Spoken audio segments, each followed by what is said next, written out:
Hi guys, it's Mark here, and I'm just kind of touching base with everybody, letting you know I see a lot of guys on the internet, especially on Facebook, that are kind of troubled on which companies to call, what truck driving schools to go to, who's open, who isn't. I've got a couple of freebies you can download.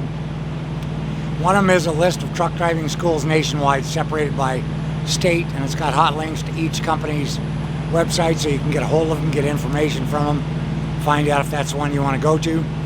Another one is a list of the top companies that will hire past felons. So if you have a felony in your past history and you're not sure where to go, this list will show you, based on how old your felony was in the past, which companies will hire based on how long ago it was. So jump on over to the link, download them, they're free, and good luck, get into trucking, come see me out on the road. See you soon.